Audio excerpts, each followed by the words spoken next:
Welcome saudara sekalian di dalam Giber Church. Di sini bukan tempat untuk orang sempurna, tapi tempat di mana kita disempurnakan oleh kuasa Injil dan kasih karunia Kristus. Saudara, minggu ini kita masuki dalam perenungan katekismus week yang ke-13. Saya akan bacakan pertanyaannya, saudara membacakan jawabannya, begitu juga dengan bagian firman Tuhan. Apa itu penyembahan berhala? Penyembahan berhala adalah mempercayai hal-hal yang diciptakan daripada Sang Pencipta untuk harapan, kebahagiaan, keberhargaan, dan keamanan kita. Roma pasal 1 ayat 21 sampai 25. Sebab sekalipun mereka mengenal Allah, mereka tidak memuliakan Dia sebagai Allah atau mengucap syukur kepadanya. Sebaliknya, pikiran mereka menjadi sia-sia dan hati mereka yang bodoh menjadi gelap. Mereka berbuat seolah-olah mereka penuh hikmat, tetapi mereka telah menjadi bodoh. Mereka menggantikan kemuliaan Allah yang tidak fana dengan gambaran yang mirip dengan manusia yang fana, burung-burung, binatang-binatang yang berkaki 4, atau binatang-binatang yang menjalar. Karena itu Allah menyerahkan mereka kepada keinginan hati mereka akan kecemaran, sehingga mereka saling mencemarkan tubuh mereka. Sebab mereka menggantikan kebenaran Allah dengan dusta, dan memuja dan menyembah makhluk dengan melupakan penciptanya yang harus dipuji selama-lamanya. Amin. Silakan duduk saudara sekalian. Saudara, saya percaya bagian perenungan yang kita dengarkan tadi, yang kita bacakan tadi, adalah sesuatu yang sudah familiar bagi setiap kita, yaitu penyembahan berhala.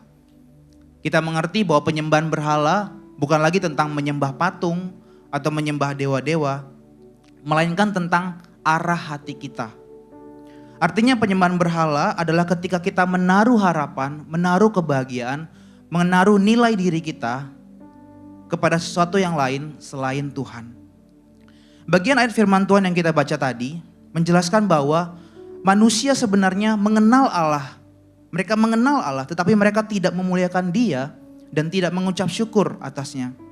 Akibatnya hati mereka mulai menjadi gelap dan pikiran mereka menjadi sia-sia. Ini menolong kita untuk melihat bahwa penyembahan berhala tidak dimulai dari tindakan luar, tetapi penyembahan berhala dimulai dari arah hati yang salah. Hati yang tidak lagi menikmati Tuhan sebagai yang terutama, dan kita menukar Tuhan dengan hal-hal yang fana. Kita mengambil sesuatu yang terbatas lalu menaruh di tempat yang seharusnya hanya dimiliki oleh Allah. Namun saudara, berhala tidak selalu hadir dalam bentuk yang buruk atau bentuk yang jahat. Justru seringkali itu adalah hal-hal baik seperti pekerjaan, keluarga, relasi, atau mungkin pelayanan kita. Seperti yang dikatakan oleh Timothy Keller, penyembahan berhala terjadi ketika hal yang baik menjadi yang paling utama di dalam hati kita. Ketika hati kita mulai melekat, ketika hati kita mulai bergantung pada hal-hal tersebut dan bukan kepada Allah. Dan mungkin kita merasa lebih berarti, lebih aman, lebih bahagia. Dan tanpa sadar kita sedang memindahkan pusat hidup kita kepada sesuatu yang lain dan bukan kepada Allah.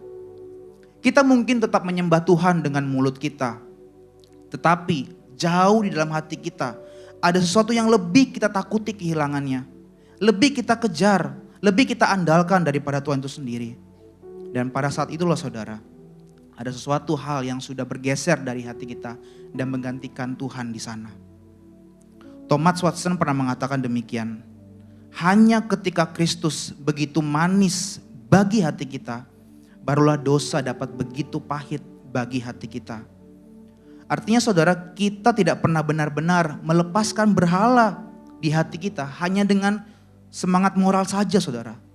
Kita membutuhkan sesuatu yang lebih kuat, sesuatu yang jauh lebih manis dari berhala itu sendiri, yaitu keindahan Kristus.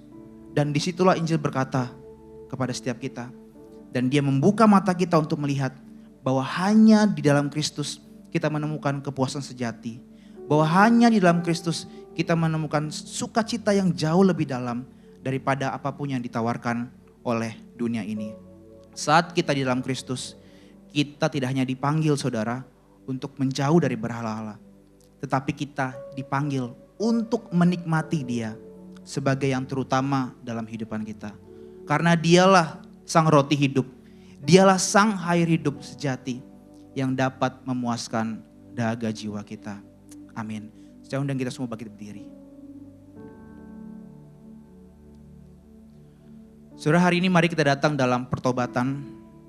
Apakah selama ini saudara kita meletakkan nilai diri kita, keberhargaan diri kita, atau kepuasan hidup kita di dalam suatu hal-hal yang fana?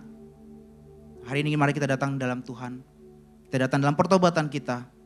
Dan kita ambil waktu secara pribadi di hadapannya. Mari kita berdoa.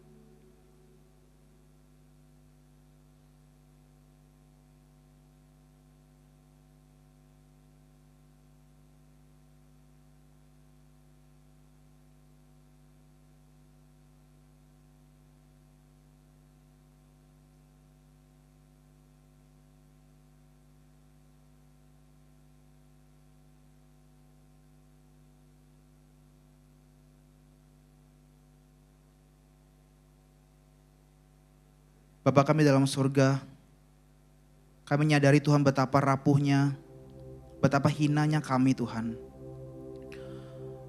Ampuni kami Tuhan, jika kami mudah berpaling dari Engkau. Kami mudah menggantikan Engkau Tuhan di hati kami. Ampuni kami Tuhan, jika selama ini kami menaruh harapan kami pada hal-hal yang fana. Kami meletakkan keberhargaan diri kami kepada usaha kami sendiri Tuhan. Ampuni kami. Biarlah hari ini Tuhan kami boleh menyadari bahwa nilai hidup kami, bahwa keberhargaan hidup kami, harta kami yang terbesar hanya kami dapatkan di dalam Engkau saja Tuhan. Terima kasih Tuhan Yesus untuk kasih-Mu yang besar buat setiap kami. Di dalam nama Tuhan Yesus kami berdoa dan mengucap syukur.